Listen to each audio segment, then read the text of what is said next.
बारिश का मौसम यानी बीमारियों का मौसम। इस मौसम के अंदर पशुओं की रोग प्रतिरोधक क्षमता भी कम हो जाती है। हम पशु को खुला चरने के लिए भी छोड़ देते हैं। पशु का शरीर कमजोर होने लगता है। पशु टाइम से गाभिन नहीं होता, पर्याप्त मात्रा में दूध नहीं देता। नमस्कार किसान भाई, एनिमल आवाज की तरफ से मैं डॉक्टर अंकित कुमार आप सबका स्वागत करता हूँ।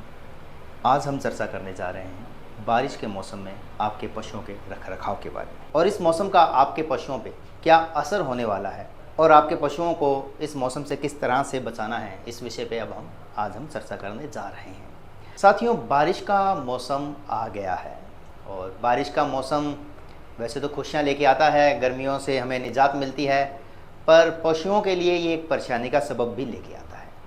बारिश का मौसम यानी बीमारियों का मौसम। मैं ऐसा क्यों कह रहा हूँ? क्योंकि बीमारी फैलाने वाले ज़्यादातर बैक्टीरिया, वायरस, मक्खी, मच्छर, कीट पतंगे, चींचड़ आदि इस मौसम में सबसे ज़्यादा पनपते हैं। आमतौर पे हमने देखा होगा घर में हमारे बच्चों को भी, बड़े बुजुर्ग भी इस मौसम में बीमार हो जाते हैं। यही कहानी पशुओं के साथ भी है। यह मौसम ऐसा होता है कि ये बैक्टीरिया, वायरस, मक्खी, मच्छर आदि को ग्रोथ करने के लिए बहुत हेल्प करता है, जबकि पशुओं के ऊपर ये एक नेगेटिव प्रभाव डालता है। इस मौसम के अंदर पशुओं की रोग प्रतिरोधक क्षमता भी कम हो जाती है।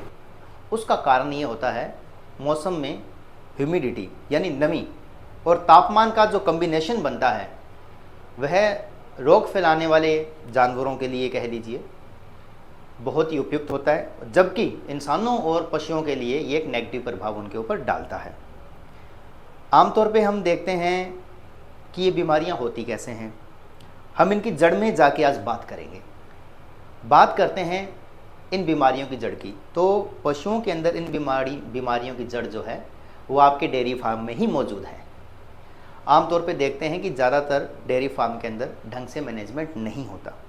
बारिश आती है तो बारिश का पानी वहाँ खड़ा रह जाता है। बारिश के पानी की निकासी वहाँ पे उचित तरीके से नहीं की जाती। अब उस खड़े पानी में जब गाय का मल और मूत्र मिलता है तो स्थिति और भी भयानक हो जाती है।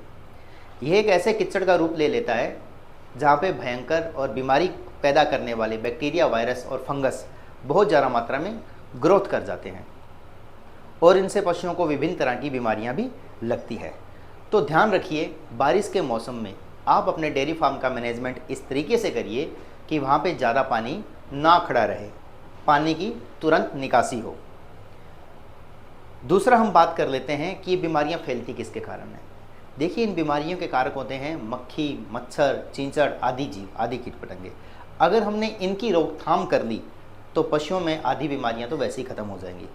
देखिए, मक्खी मच्छर से परेशान होके इतना परेशान हो जाता है पशु कि वो अपना आधा दूध तो वैसे ही तुड़ा देता है। पशु का दूध उनसे परेशान होते होते ही कम हो जाता है। तो ध्यान रखिए कि मानसून सीजन स्टार्ट होते ही आप अपने डेयरी फार्म में महीने में कम से कम 2 बार स्प्रे ज़रूर कीजिए ताकि उन कीटों का नाश हो सके। जिस गोबर में, जिस कीचड़ में पशु बैठता है वह पशु में थनैला रोग का सबसे बड़ा कारण है। जैसे ही पशु वहाँ पे बैठता है, थनैला रोग के जो जीवाणु हैं, विषाणु हैं, वो उसके थनों के माध्यम से उसके शरीर में प्रवेश कर जाता है और पशु की रोग प्रतिरोधक क्षमता तो वैसे ही कमज़ोर हुई होती है, तो पशु थनैला रोग से बच नहीं पाता है। तो अगर हमने इन चीज़ों पे कंट्रोल किया, अगर हमने वहाँ पे साफ़ सफाई पर्याप्त रखी, अगर हम पर्याप्त रूप से स्प्रे करते रहेंगे तो बहुत सारी बीमारियों से हम पशु को वैसे ही निजात दिला देंगे।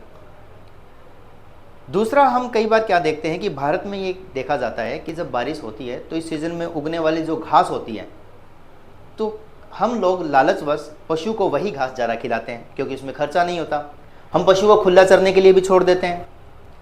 पर आप जब देखेंगे कि पशु जब उस घास को चरने जाता है तो उस घास के साथ साथ वो वहाँ की मिट्टी और कुछ जहरीले पौधों को भी चर लेता है। इस तरह की घास के ऊपर परजीवियों ने बहुत सारे अंडे दिए होते हैं जो उस घास के साथ ही पशु के पेट में पहुँच जाते हैं और वहाँ जाके विभिन्न तरह के गोल कृमि और फिता कृमि का आकार ले लेते हैं। आपको हैरानी होगी कि इन कृमियों का जो आकार है वो एक कैंचुए के आकार से लेके एक छोटे सांप के आकार तक हो सकता है और इनकी तादाद हज़ारों लाखों में हो सकती है। जब इतनी तादाद में परजीवी उसके पेट में होंगे तो उसको जो हम भोजन दे रहे हैं उस भोजन का कितना हिस्सा तो पशु को मिलेगा और कितना हिस्सा वो व्यर्थ कर रहे हैं, आप इस बात का अंदाज़ा भी नहीं लगा सकते। पशु को दिए जाने वाले पोषण का आधे से ज़्यादा हिस्सा तो ये परजीवी चट कर जाते हैं, जिसके कारण पशु का शरीर कमज़ोर होने लगता है, पशु टाइम से गाभिन नहीं होता, पर्याप्त मात्रा में दूध नहीं देता।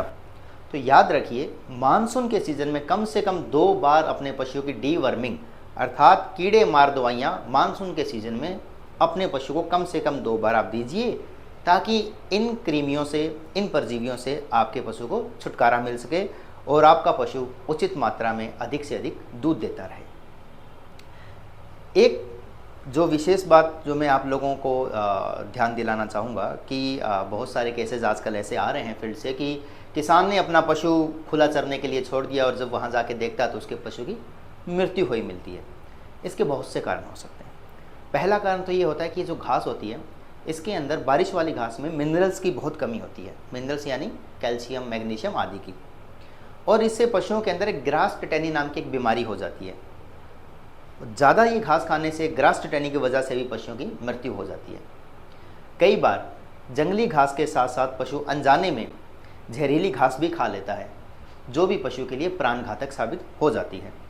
और आपको तो पता है कि इस चौमासे के मौसम में जहरीले जानवर बहुतायत में होते हैं और जिन जंगल या सूने एरिया में हमारे पशु चरने जाते हैं, वहाँ वो इन जहरीले जानवरों का शिकार भी हो जाते हैं।